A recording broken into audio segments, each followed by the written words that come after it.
tâche difficile d'essayer d'ouvrir en clôturant ce cycle sur le désir de mort chez l'enfant, enfin désir avec les guillemets qui s'imposent, du vouloir mourir du bébé, non, du se laisser mourir du bébé au vouloir mourir de l'adolescent, d'essayer d'ouvrir cette question à des dimensions peut-être plus collectives, plus culturelles, bref, anthropologiques.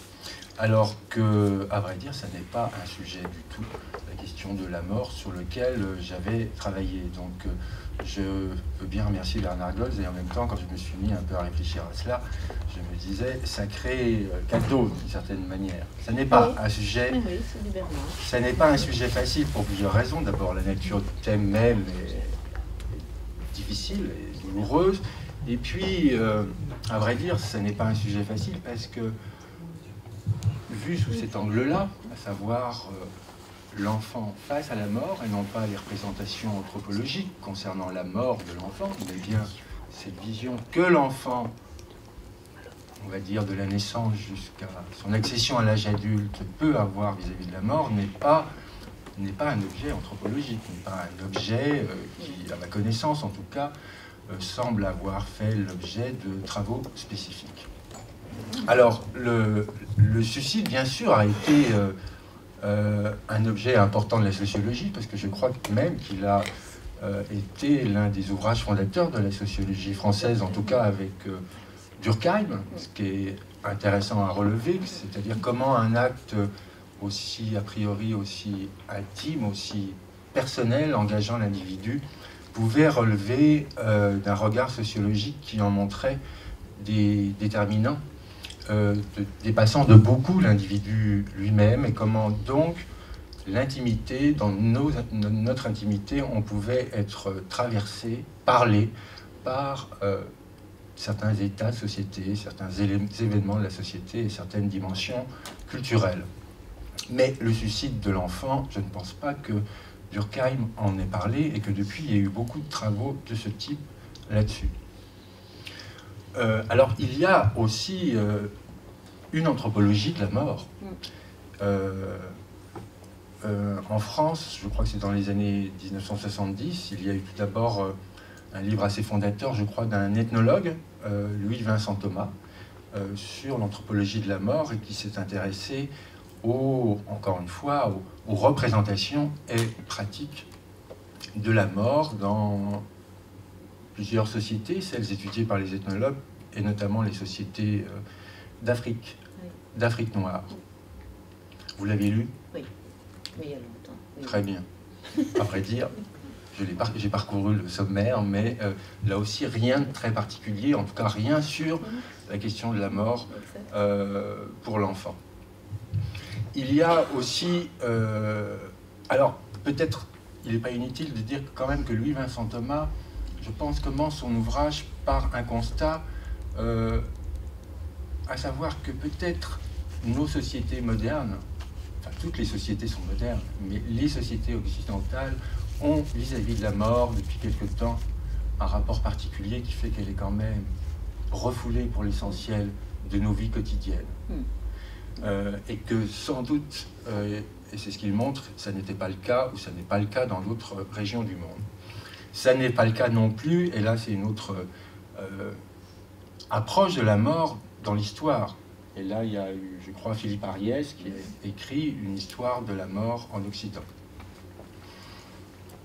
Enfin, il y a une anthropologie de la petite enfance que je connais assez bien, notamment une anthropologie du nouveau-né, à savoir tous ces univers symboliques de représentation, de pratiques rituelles qui entourent, dans des sociétés étudiées par les ethnologues, la grossesse, l'arrivée, la conception du fœtus d'abord, la grossesse et l'arrivée au monde d'un enfant, et la manière dont on attache le nouveau-né, qui a un statut un peu ambigu, en lien avec l'invisible, on reviendra là-dessus, au monde des vivants pour qu'il y poursuive sa route jusqu'au terme final.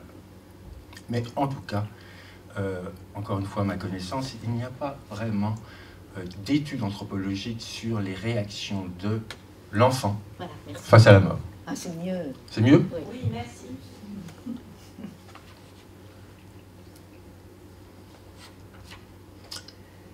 Alors peut-être quelques objets ou quelques phénomènes assez monstrueux, contemporains, donnent à penser qu'il y aurait une réflexion anthropologique à mener sur cette question. Alors bien sûr, j'étais présent à la conférence de Boris Cyrulnik qui évoquait, a priori, cette augmentation significative de suicides chez les préadolescents. Quelle est leur signification? Boris Cyrulnik a essayé de montrer en quoi peut-être ces passages à l'acte pouvaient être mis en relation avec des défaillances très précoces dans l'accueil du nouveau-né. Et en tout cas, voilà, c'est un phénomène qui implique sans doute des interrogations sur l'état de notre société, sur le traitement que notre société réserve au bébé et à l'enfant, et notamment à la façon dont il accompagne celui-ci dans la vie. À savoir que sans doute accompagner un enfant dans la vie, ce n'est peut-être pas faire l'économie absolue de la question de la mort, c'est ce terrain vers quoi je voudrais finalement vous amener.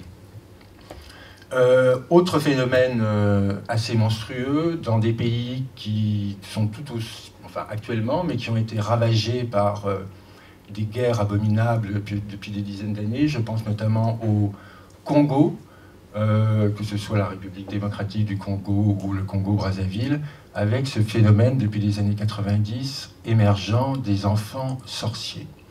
À savoir des enfants, même très jeunes, qui aujourd'hui se trouvent le plus souvent errants et dans la rue, parce qu'ils ont été exclus de leur communauté, accusés d'être des enfants sorciers et d'être des semeurs de mort. Où on a là quelque chose de très étrange, parce que l'enfant est généralement, enfin, plutôt victime de sorcellerie. Les individus sont touchés, la progéniture, les enfants peuvent être touchés par la sorcellerie, mais de là à imaginer qu'ils soient eux-mêmes des sorciers, on a une sorte de retournement de signification étonnante qui semble liée pour cet Olivier Douville qui a travaillé sur ces questions-là, et il les met en relation avec la destruction de tout ce travail intergénérationnel, de tout ce travail de filiation qui se passe de génération en génération, et comment, lorsque tout ça est détruit, il y a des phénomènes monstrueux de ce type qui peuvent survenir. Bon, en même temps, ces phénomènes-là que je viens d'évoquer, de l'enfant sorcier à l'augmentation du taux de suicide de certains enfants préadolescents dans nos sociétés, ne constituaient pas un fil. Donc j'en reviens un petit peu à ce qui m'avait été commandé, c'est quand même avoir un fil, être capable de raconter un petit peu une histoire. Et finalement, je pense avoir trouvé un fil en revenant sur une lecture qui m'avait beaucoup impressionné, sans pour autant que je puisse vraiment en donner les raisons, et qui était un article d'un ethnologue décédé aujourd'hui, qui s'appelait Bernard Juillera, qui avait été un ethnologue travaillant, mais vraiment très loin d'ici, en Nouvelle-Guinée, et qui a notamment écrit dans la collection Le Fil Rouge un très bel ouvrage qui s'appelait Oedipe Chasseur.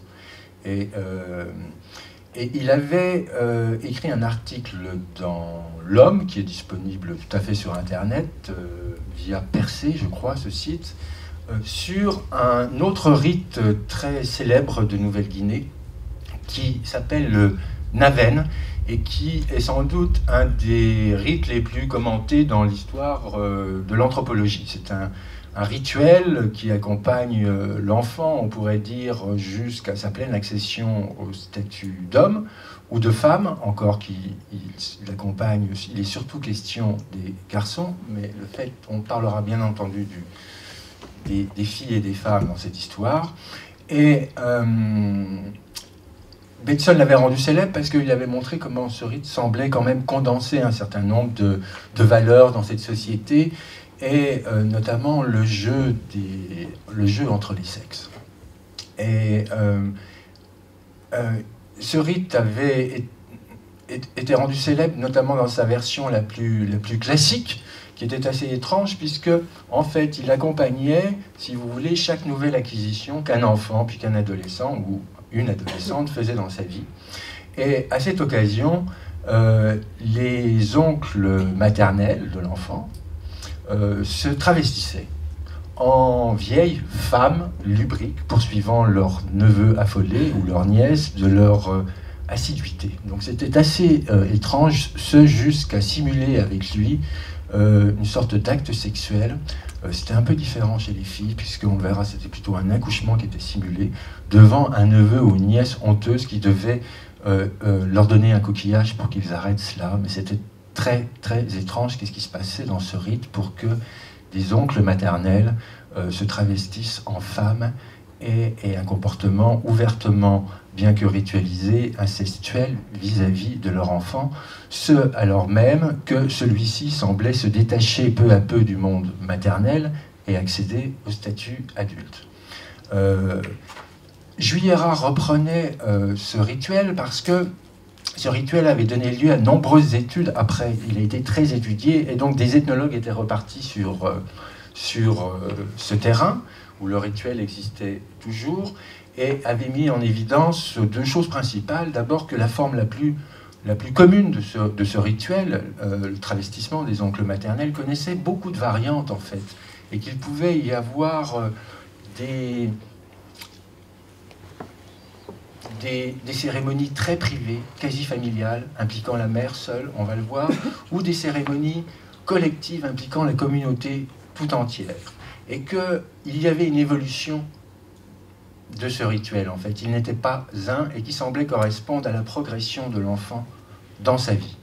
La deuxième chose principale que Juillera, s'appuyant sur le travaux d'ethnologues plus récents, notamment de l'école de Bâle, montrait, c'est que au-delà de ces seules vieilles ridicules jouées par les oncles maternels, la figure de la mère était très présente dans les signifiants rituels. Et des figures maternelles contrastant beaucoup avec l'éthos et les comportements habituels des hommes et des femmes dans cette société, puisque les hommes étaient plutôt des guerriers, très vaillants, très courageux, très bravaches, mettant en avant leur virilité, et affrontant la mort, on va le voir lors de certaines situations, alors que les femmes étaient tout à fait humbles, soumises, et se révélaient des mères tout à fait douces avec leur progéniture. Donc, c'était un peu surprenant que dans cette mise en scène rituelle, qui évoluait encore une fois avec l'âge de l'enfant, c'était des figures maternelles plutôt très inquiétantes, dévoratrices, à vrai dire, agressives, sexuellement séductrices. C'était très curieux. Mais encore une fois, ce rituel dans sa forme... alors oui, il faut dire un mot quand même de cette société, c'est que la pleine accession, si ce rituel scandait la progression de tout individu vers l'autonomie, la pleine accession du jeune homme au statut d'adulte dans cette société était liée au meurtre d'un autre. Un meurtre ritualisé dans une société de coupeurs de tête. Donc on était d'emblée dans quelque chose où, dans la vie, dans la vraie vie, il y avait le risque de la mort, et notamment une sorte de meurtre qui venait couronner l'accession du jeune adulte à la vie. Alors je ne sais pas si j'aurai le temps de vous lire le mythe fondateur de ce rituel. Je pense que peut-être on le gardera pour la fin éventuellement, mais qu'on va essayer de s'en passer.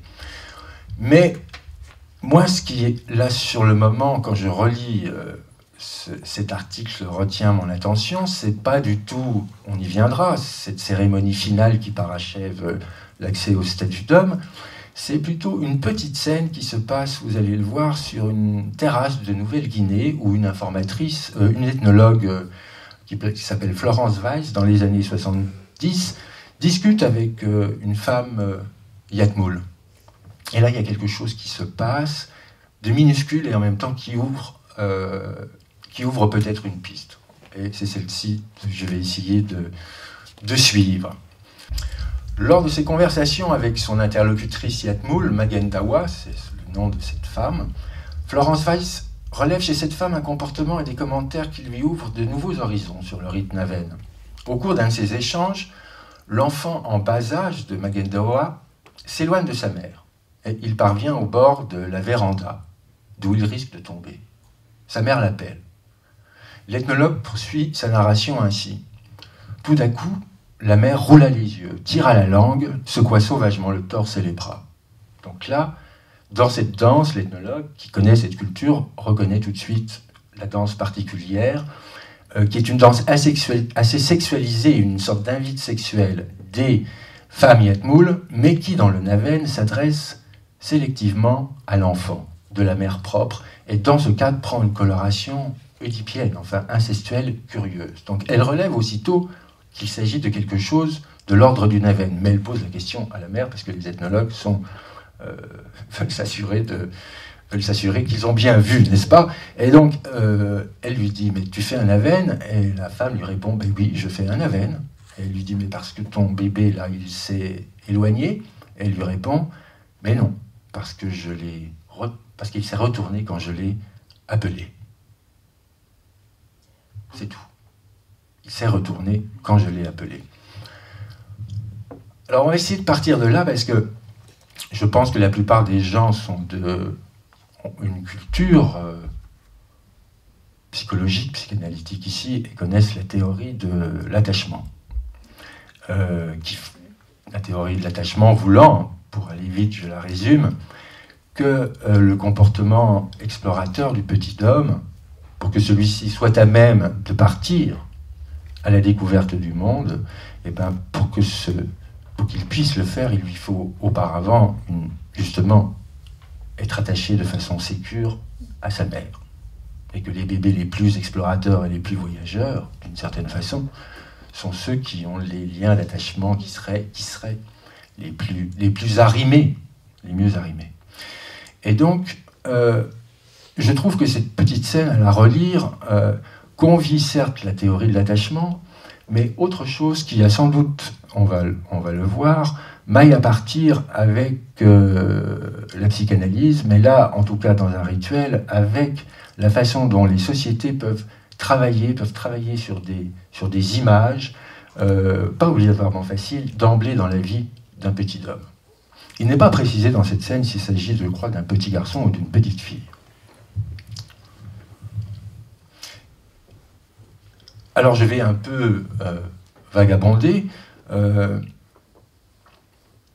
parce que cette scène, finalement, la cérémonie du Naven va montrer combien cette figure de la mère un peu menaçante, alors qu'elle se manifeste lorsque la mère le dit, le bébé se retourne plutôt lorsqu'il repart, s'il retourne vers la mère, et que la mère, là, lui montre, en gros, un masque terrible ou un masque terrifiant. Cette scène va se poursuivre au fil de ce rituel. C'est-à-dire que l'enfant progresse, l'enfant devient plus autonome, mais à chaque fois, les mères vont mettre en scène cela. Il y a toujours un danger à revenir vers l'origine. C'est plus complexe en fait, parce que c'est vrai que j'ai travaillé un peu sur le voyage, et notamment ce qui pouvait en être du voyage dans d'autres sociétés que la nôtre. Et il apparaît, vous connaissez la figure des sirènes. Les sirènes, ces êtres féminins dévorateurs qui ne sont pas à Ithaque en train d'attendre le voyageur, mais sur la route même du voyageur, et qui peuvent surgir toujours devant lui. Donc c'est comme si quelque chose lié à ce désir d'inconnu, à ce désir de découverte du petit homme, qui va l'amener à quitter le monde maternel et à partir sur la route, est toujours menacé par le surgissement d'une image, à côté de celle de la mère bienveillante, qui l'aura enveloppé et qui lui aura permis d'avoir l'énergie nécessaire pour partir sur le chemin de vie, est toujours un peu menacé par le surgissement d'une autre imago, clivée de la précédente, qui serait celle d'une mère plutôt menaçante et cannibale. Tout ça pour dire que, finalement, dans cette société, et dans bien d'autres, on va y venir, La mort n'est pas au terme de la vie pour le vieillard uniquement, elle n'est pas uniquement un terme, mais elle est comme une dimension qui d'emblée est présente dans la vie. En tout cas, il y a des échos de sa présence, et c'est ce qu'il y a d'intéressant dans ce rite, c'est que ces échos de la présence de la mort sont tout à fait liés au lien, comme le dit Bernard Goltz. Si on veut questionner la mort est sans doute une rupture des liens, et il faut revenir à ceci, et sans doute à ce qu'il porte de mort aussi, et pas uniquement de vie. Je vais faire un petit détour parce que, à côté de ces imagos de mères cannibales, de mères sorcières, assez répandues quand même, et pas uniquement en Nouvelle-Guinée, il y a un autre couple de représentations, un autre ensemble de représentations. Et ces deux ensembles de représentations, mères dévoratrices, où la mort est plutôt une réincorporation, un retour à l'origine, est accompagnée dans d'autres sociétés d'un autre ensemble de représentations qui concerne cette fois le nouveau-né comme porteur d'un savoir et d'un pouvoir particulier, et certains nouveau-nés comme porteurs du pouvoir non pas de partir et d'explorer le monde, mais de revenir vers l'invisible d'où ils proviennent. Et je ne sais pas si vous vous souvenez de la conférence de Boris Cyrulnik, pour ceux qui y étaient, de cette... il est drôle quand même, cette pensée vagabonde, il n'arrête pas de sauter d'une chose à l'autre, et c'est formidable. Voilà. Vous vous souvenez du bébé japonais? Il évoquait alors, il a beaucoup voyagé, lui, hein. C'est bien de donner des conférences quand on est connu, parce qu'on voyage beaucoup. Donc, il citait... il disait, je reviens récemment du Japon, et là c'est incroyable, quoi, parce qu'au Japon, les adultes ne sont pas du tout pareils à nous vis-à-vis des bébés. Parce qu'on est dans une société où, qui croit en la réincarnation, en le cycle incessant des réincarnations. Donc, le bébé, d'une certaine façon, est un ancien vieux. Donc, les Japonais ne font pas gazou-gazou avec les bébés comme nous et considèrent notre comportement comme très étrange et assez ridicule. Ils s'adressent au bébé comme un vénérable être, porteur aussi d'un savoir. Et on peut imaginer combien ça conditionne, effectivement, ça peut conditionner ou du moins influencer la façon d'être du bébé. Il y a des bébés très sérieux qui ne sont pas obligatoirement maltraités ou négligés, mais peut-être on s'adresse à eux qui ont une vraie gravité. Et notamment, ces représentations sont très présentes aussi en Afrique de l'Ouest, où effectivement, les nouveau-nés sont considérés comme ayant des liens avec l'invisible et le monde ancestral. Et certains nouveau-nés comme étant capables de se donner la mort. Notamment, lorsque une femme perd successivement plusieurs enfants en bas âge, il est souvent considéré qu'il ne s'agit pas en fait de plusieurs enfants, mais du même enfant qui part et qui revient, qui ne peut pas encore s'attacher dans le monde, qui est sans doute porteur d'une dimension ancestrale qui nécessite d'être explorée et à laquelle il faut donner une réponse pour que le bébé décide finalement de s'arrêter dans le monde des vivants. Et donc, de bonnes raisons pour rester parmi les vivants. Et donc, en fait, il faut pour éviter ces retours, bien attacher le bébé. Et bien attacher un bébé, ça passe par des cérémonies, par des rites, mais aussi par la relation maternelle. Un mot, mais je vais parler du voyage brièvement. Il y a un des livres quand même fondateurs de l'ethnologie, de cette figure de l'ethnologue comme devant quitter les siens et vivre au milieu d'une culture étrangère pour être à même de vraiment la comprendre, de l'étudier du dedans et de donner une description suffisante, qui est un très bel ouvrage qui est paru au début du siècle, de Bronislaw Malinowski, qui s'appelle « Les Argonautes du Pacifique ». Malinowski ayant été l'un des premier qui a essayé de contrer les prétentions universalistes de la psychanalyse, rappelez-vous, en disant à Freud ce que vous nous dites du complexe d'Oedipe. Moi, j'ai autre chose, et j'ai pas l'impression que ça se passe tout à fait pareil, et ça a donné lieu à une polémique qui a duré assez longtemps. Mais en tout cas, ce livre est très... On est dans une société assez voisine, puisque les îles Trobriand sont situées à l'est de la Nouvelle-Guinée, et il intitule ce livre « Les Argonautes du Pacifique » parce que une occupation privilégiée des hommes de cet archipel est d'organiser des expéditions assez périlleuses en pirogue, d'île en île, et qui n'ont d'autre objet que finalement un échange de coquillages, de bracelets ou de colliers de coquillages avec les habitants de ces îles voisines.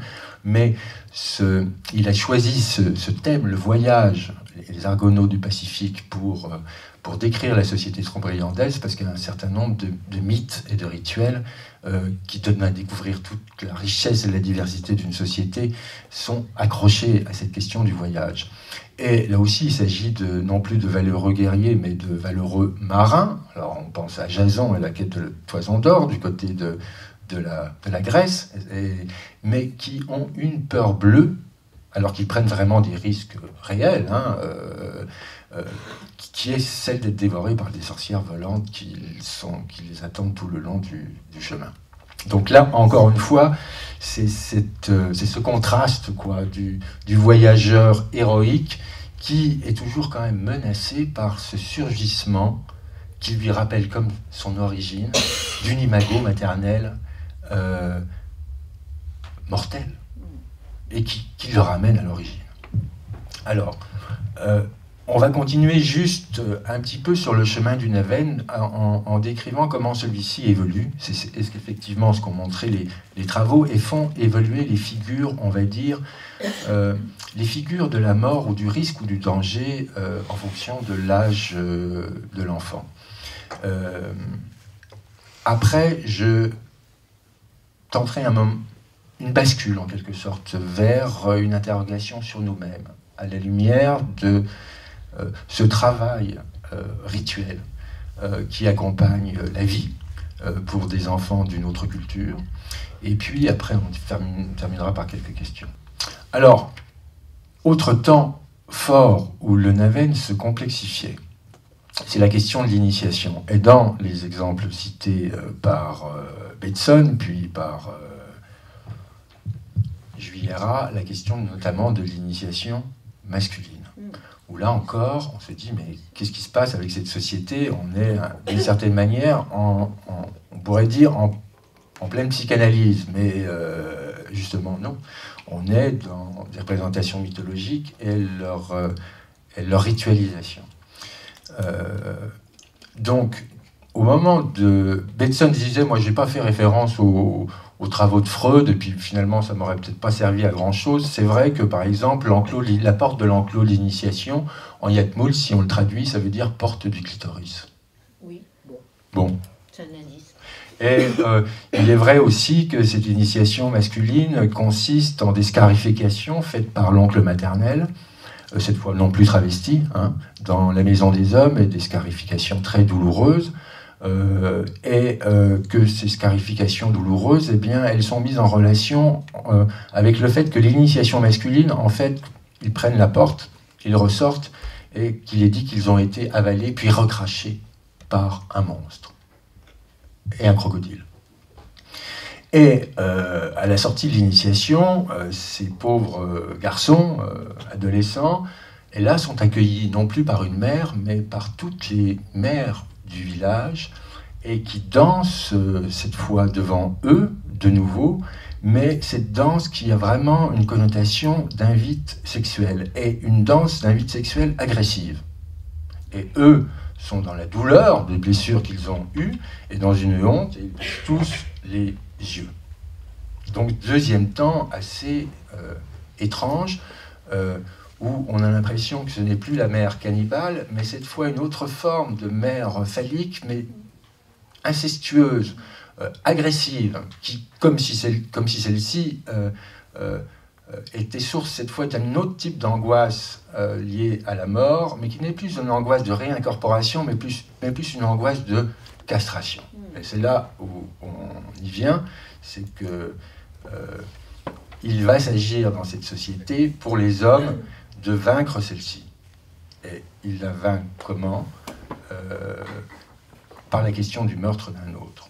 Donc c'est assez cruel. La question... C'est une initiation au groupe. C'est une initiation groupale, et ça, qui implique la communauté tout entière.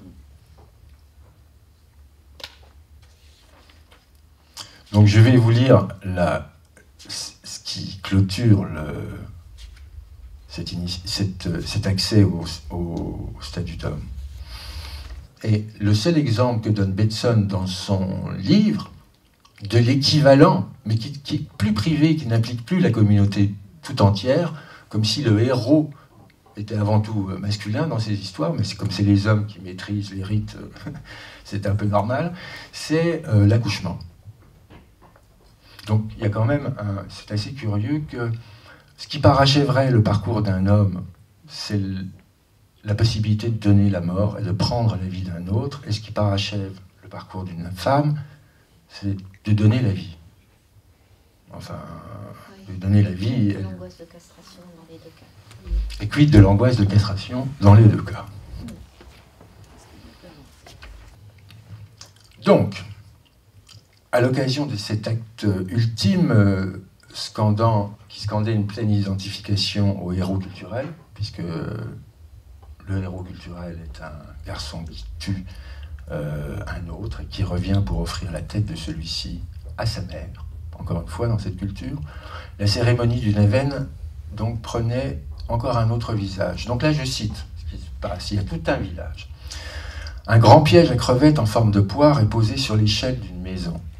Les femmes du village s'allongent nues, côte à côte, sur le sol face à l'échelle. Le jeune ayant accompli son premier homicide passe par-dessus leur corps en se dirigeant vers l'entrée de la maison. Il a honte de regarder le sexe des femmes.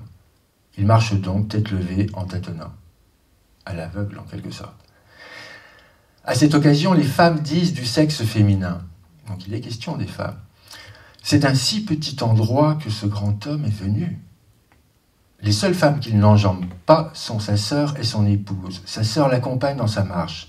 Elle ne montre aucune réserve et de sa main agresse le sexe des femmes, spécialement celui de la Tsaishi, qui est la femme du frère aîné, en avançant. La sœur s'exclame « Une vulve !» Mais la Tsaishi répond « Non, un pénis !» Cette dernière se met alors à chanter un chant comique. Son texte est fondé sur une série de noms totémiques auxquels la nasse posée sur l'échelle est identifiée. Et elle défie le jeune homicide. Cette nasse, la nasse Alinamag, tu ne la transperceras jamais de ta lance. Le chant est repris en substituant d'autres noms à la nasse. Au terme du chant, l'homicide transperce le piège de sa lance, monte et pénètre dans la maison. Alors, il ne s'agit pas, résumé Juillera, dans l'analyse de ce dernier rituel, d'interpréter l'homicide guerrier, le fait que ce jeune homme qui accède au statut d'homme, ait tué quelqu'un comme un parricide déplacé. Mais c'est seulement lorsque ce haut fait est honoré par cette cérémonie du Neven qu'il prend sa coloration édipienne. Et son couplage avec le meurtre symbolique de la mère phallique, transpercée de sa lance, n'est pas non plus un pur hasard, puisque le phallus maternel n'est aussi que celui du père approprié maintenant par le fils héroïsé. Bon, c'est un peu abrupt, mais en même temps, ça montre comment, dans un rituel, encore une fois, on est allé vite, mais des premiers pas à l'accès à l'âge d'homme, il y a une évolution des figures, des premiers liens, qui est assez terrible. Dans le sens où c'est d'abord la nécessité d'un détachement vis-à-vis de cette mère cannibale qu'il faut repousser, puis un rejet de cette même mère, mais cette fois non plus cannibale, mais agressive et incestueuse, qu'il faut bannir, Et le seul moyen de s'en sortir, en tout cas pour les hommes, là, c'est quand même, dans le meurtre d'un autre, de devenir cette espèce de héros qui a vaincu, d'une certaine façon, la mort, et qui prend la place du père. C'est très abrupt, et on peut se demander comment ces imagos et comment ces rituels sont mis en lien avec la vie quotidienne des enfants Yatmoul et ce qu'ils y rencontrent. Mais en tout cas, on va essayer de faire un retour, c'est ce que je me suis dit en tout cas, si on faisait un retour sur nous-mêmes, ces choses-là dans la vie quotidienne, il ne faut pas oublier que ce garçon tue à la fin. Alors, qu'est-ce qui se passe dans notre vie quotidienne? La question de la violence, la question de l'agressivité, elle est où? Et quels sont les rituels et les mythes qui accompagnent aujourd'hui le parcours d'un petit homme? Et l'autre dimension, c'était de dire, quand même, si on pense au théâtre clanien, puis au théâtre freudien, qui nous parle un peu du travail de séparation avec les premiers liens, ces figures-là qui sont mises en scène dans une culture ne sont pas absentes de la psychanalyse. C'est une question que j'avais, c'est vrai, posée à Bernard Gols lorsqu'il parlait de la mort comme rupture des liens, du bébé jusqu'à l'adolescence. C'est avant de questionner cette espèce de moment de bascule où un être humain décide ou se laisse aller vers la mort, quand même, dans la vie, il y a des choses à affronter. Alors, les rituels des sociétés, on va dire traditionnelles, et le Navel en est un exemple, nous montrent que ces choses à affronter, s'il s'agit de nos premières figures, elles sont ritualisées. La psychanalyse nous montre que c'est plutôt dans le champ de l'inconscient que cela se joue, mais qu'en est-il dans nos cultures de cette ritualisation? Donc, et de ce chemin, voilà, où sans doute les échos de la présence de la mort sont plus présents ailleurs qu'ici, on va dire.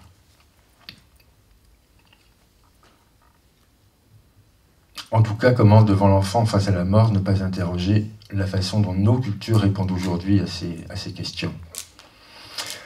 Je lis un petit peu comment relier et mieux articuler ces imagos cruels, inquiétantes, qui de l'inconscient, en savoir des mythes, semblent avoir uni de façon indéfectible la question de la mort avec celle de la séparation, de la différence des sexes et des générations, comment articuler tout ça avec la vie quotidienne des enfants et ce qu'ils y rencontrent.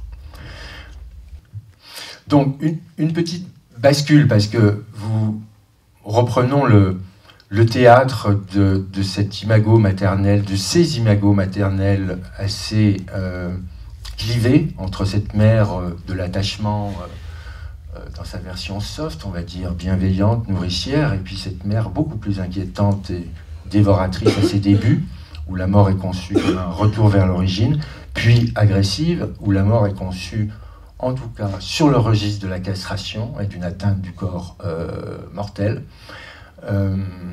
Et puis, en tout cas, pour les hommes, après on en parlera pour les femmes, cette tiercéisation qui apparaît à un moment donné, où c'est dans la rivalité et dans le remplacement du père, pour aller vite, ou dans un jeu d'égalité avec le frère aîné. Il faut dépasser le frère aîné, parce que dans cette culture, c'est le frère aîné qui représente la figure du père. Il y a cette autre dimension, cette fois de la rivalité, du risque à prendre pour devenir un homme digne de ce nom. Et pour basculer de cette société très lointaine, qui dit sans doute quelque chose de la façon dont on accompagne les enfants dans d'autres parties du monde, je suis tombé sur un autre texte que je connaissais de Michel Leiris, qui est un poète, écrivain, mais qui a été également ethnologue, qui est mort aujourd'hui, qui est né au tout début du siècle, et qui avait écrit dans l'entre-deux-guerres aux côtés de Georges Bataille, je crois, et de Roger Caillois, dans le cadre de ce qui s'appelait à l'époque le Collège de sociologie, un texte assez étrange qui s'appelait « Le sacré dans la vie quotidienne ». il l'avait écrit à l'occasion d'une conférence. Je ne sais pas comment il s'était débrouillé pour sa conférence, mais le texte est resté. Et ce texte est intéressant et j'aimerais vous le lire, parce que c'est un cycle de conférences à l'époque où Kaiwa, Bataille et Léris traitent du sacré dans les sociétés. Et Léris va prendre une espèce de voie de traverse très étonnante, à savoir qu'il va parler du sacré enfantin et de ce qui, dans sa propre enfance, lui semble avoir un rapport avec cette dimension sacrée de l'existence que les sociétés, auxquelles les sociétés ont affaire et qu'elles ont créées. Et ce texte reprend un chemin qui n'est pas très étranger de celui de la Nouvelle-Guinée, mais qui pose des questions. Je le lis. Si je compare ces divers faits, chapeau haut de forme, comme signe de l'autorité du père, Smith et Wesson, c'est un revolver, à barillet, comme signe de ce courage et de sa force, porte or comme signe de la richesse que je lui attribuais du fait qu'il était le soutien financier de la maison. Salamandre, une espèce de poêle brûlant, trônant au milieu du foyer, où l'on peut se brûler bien qu'elle soit en principe le génie protecteur du foyer. Chambre parentale qui est le résumé de la nuit. WC, dans le secret desquels on fait échange de récits mythologiques et d'hypothèses sur la nature des choses sexuelles. Puis, cette zone dangereuse s'étendant au-delà des fortifications. Hippodrome, il vivait à Auteuil, je crois, où sont misées de grosses sommes sur la chance ou l'habileté de personnages aux costumes et aux gestes prestigieux, il parlait des jockeys, fenêtre ouverte enfin par certains éléments du langage, sur un monde où l'on perd pied. Si je rassemble tous ces faits empruntés à ce que fut, lorsque j'étais enfant, mon existence quotidienne, je vois se former peu à peu une image de ce qui est pour moi mon sacré. Alors, la vie et les expériences d'un enfant Yatmoul dans les années 30, terrain de Betson, étaient sans doute n'étaient pas les mêmes que celles de Léris, qui était un enfant né une génération plus tôt dans un 16e arrondissement au sein d'une famille aisée de la bourgeoisie parisienne. Donc là, on a affaire à deux mondes enfantins totalement différents, a priori.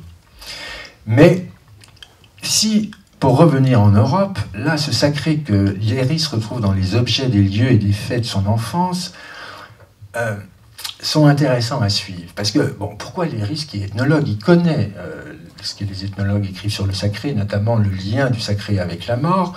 Pourquoi il suit ce chemin-là pour essayer de mettre en avant des expériences qui ont pu être en lien avec cela? Parce que sa question initiale, elle est très sérieuse, c'est qu'est-ce que pour moi que le sacré? Quels sont les objets, les lieux, les circonstances qui éveillent en moi ce mélange de crainte et d'attachement? C'est pas moi qui le dis. Cette mixture de respect, de désir et de terreur qui peut passer pour le signe, l'indice psychologique du sacré. Donc là, on voit quoi? Respect, désir, terreur. Il y a l'évocation des attributs, c'est assez clair. Et Léris n'était pas un homme sans humour. Après l'évocation des attributs paternels, vous avez compris, le revolver, notamment, une protectrice, la salamandre, à ne pas approcher de trop près sous peine de se brûler. Là aussi, la figure maternelle semble quand même assez claire. Puis la chambre parentale, le résumé des énigmes sexuelles qui se posent aux enfants. Énigmes questionnées par deux frères qui s'interrogent longuement sur tout ça dans cet antre constitue les WC. Donc Léris, avec humour, paraissait lui aussi dresser le décor d'objets, d'espaces et d'événements successifs, colorés un peu d'un chemin de vie, mais colorés par le spectre oedipien, pour aller vite. Au sein d'une maison, non pas le père, mais les attributs de son courage, de sa richesse, de sa virilité, de son autorité, non pas une mère, mais cette radieuse salamandre, tout à la fois protectrice et brûlante. Et puis entre les deux frères, le cadet et l'aîné. Je ne vous ai pas lu le mythe d'une Avenne, mais ça en parle beaucoup, qui déborde de curiosité autour du trou des WC. Et puis passé le seuil s'ouvre le monde, l'espace du dehors, avec cette zone de marge mal limitée entre le monde familier, mal famé, et à l'horizon de laquelle se dresse en quelque sorte le temple des héros que sont pour Léris enfants à cette époque, dans cette société, ces jockeys d'Auteuil qui prennent qui sont comme des chevaliers sur leurs chevaux et pour lesquels les gens misent beaucoup d'argent. Alors peut-être la singularité, peut-être de l'expérience de l'enfant européen, c'est effectivement les faits de langage, le fait que Léris questionne certains faits de langage aussi, qui lui ouvrent sur un univers qui le fait échapper à la vie quotidienne, et l'expérience de l'écriture peut-être est quelque chose de plus spécifique.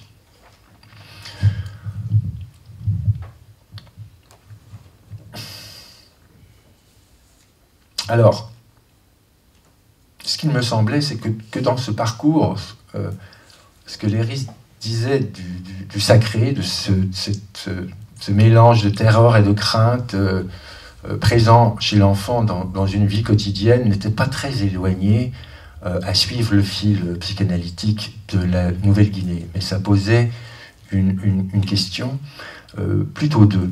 D'abord, un constat, c'est que la question de la mort pour l'enfant, et avec elle les figures de l'agressivité vraiment, sous le masque de l'humour peut-être, ou par l'humour peut-être, était radicalement absent du texte de Léris. Pourtant, il parle bien de terreur et de crainte.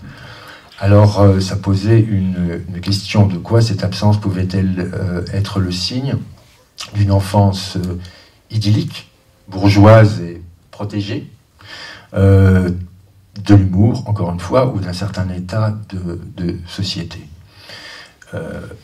Maintenant, j'aimerais en venir effectivement à cette bascule. Encore une fois, l'exemple du Naven est partiel, mais je crois qu'il y a d'autres exemples qui pourraient montrer combien, en tout cas, les sociétés, notamment les sociétés traditionnelles, ne protègent pas particulièrement les enfants de la question de la mort, mais semblent plutôt, dès ses débuts, accompagner celui-ci.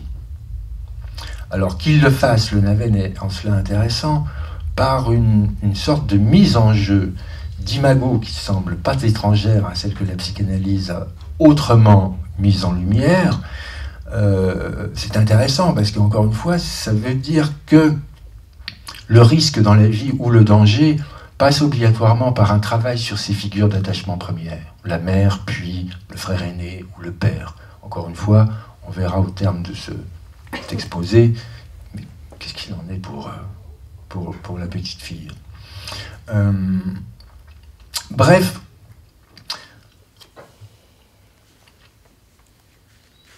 il ne me semble pas que dans ces sociétés, c'est une question en tout cas, il y ait cette image d'une enfance idyllique. Vous savez, cette image qu'on a, tout un chacun, qui est quand même, je pense, assez prégnante dans notre culture, il faudrait peut-être essayer de la dater, ou peut-être qu'il s'agit d'un invariant qui a toujours existé, mais il me semble quand même que ce serait intéressant de la questionner plus avant, cette image d'une enfance idyllique où la mort n'existe pas pour l'enfant. Alors, elle tient sans doute en partie pour l'enfance elle-même, puisqu'il y a une autogénèse des représentations de la mort pour l'enfant, mais cette image d'une enfance idyllique passée dans une communauté fraternelle heureuse, où tout va bien entre une mère protectrice, bienveillante, nourricière et un père respecté, elle vient d'où? C'est une question.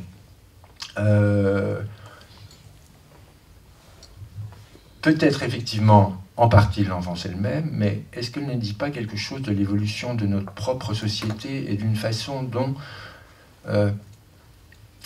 nos sociétés adultes, ou les adultes que nous sommes, à partir d'un certain moment, il faudra en questionner les raisons, ont banni la mort, l'ont exclue. Et pour cela, ont estimé que l'enfance n'en avait aucune relation et qu'il fallait protéger les enfants de la mort. Je crois en fait que les enfants sont des explorateurs, sont curieux d'inconnu, et que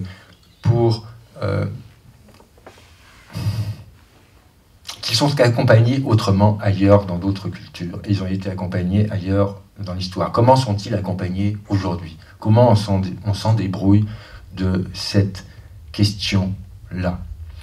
Alors, je ne voudrais pas faire de la philosophie à la petite semaine, comme on dit, mais ces univers étudiés par les ethnologues, il ne faut pas en être nostalgique. pas de l'enfance, mais pas de ces univers-là. C'est des univers qui peuvent être d'une cruauté remarquable. C'est des univers où la différence des sexes est terriblement marquée. Mais c'est des univers pleins de sens, en tout cas, et où il semble que par cette profusion rituelle, par cette présence quand même dans les représentations et dans les rites que traversent les enfants, cette présence de la mort, c'est des univers vivants. Enfin, de le paradoxe. Est-ce que notre société n'est pas une société qui est en perte un peu de ses rituels? Ou du moins, qu'est-ce qu'elle propose à la place? On ne va pas être nostalgique, mais qu'est-ce qu'elle peut proposer à la place et comment se dessinent ces figures aujourd'hui? C'est un peu la question et la discussion que moi j'aimerais ouvrir avec ce parcours un peu vagabond, je vous l'accorde. L'autre chose, enfin, c'est qu'effectivement, on en revient à cette question insistante quand vous lisez ces descriptions anthropologiques, mais qu'est-ce qu'il en est? Qu'est-ce qu'il en est de l'initiation pour les femmes? Qu'est-ce qu'il en est si la vie est un voyage? Du voyage des petites filles et des femmes. Alors sans doute le rapport avec la mère est à peu près identique entre garçons et filles en ses débuts, mais par la suite, il y a effectivement une divergence autour de la question de la castration, de l'assomption phallique. Comme si l'assomption, si on suit les Yatmoul, l'assomption phallique, devenir homme, passait quand même par le fait de supprimer une vie, et que le devenir femme, puisque c'est le seul exemple donné d'un Aven par Betson, l'oncle maternel mime un accouchement, le devenir femme, le Naven couronne le devenir femme lorsque celle-ci donne naissance. Bon. Même s'il y a des pères qui dévorent leurs enfants. Il y a aussi dans la mythologie des pères qui dévorent les enfants. C'est vrai. Est-ce qu'il y a plus de pères crocodiles que de mères crocodiles? J'aurais tendance à penser qu'il y ait plus de mères crocodiles. Mais il y a effectivement des ogres, des pères ogres. Mais peut-être que les figures, en tout cas, du père meurtrier, en tout cas les figures du parricide, ne passent pas tant par des thématiques de dévoration et d'agressivité orale que par une lutte à mort utilisant d'autres armes, notamment les Smith et Wesson ou les lances, n'est-ce pas? Bon, écoutez, voilà, c'est un chemin, c'est le chemin que je voulais proposer, et je pense que il faut discuter maintenant. Oui.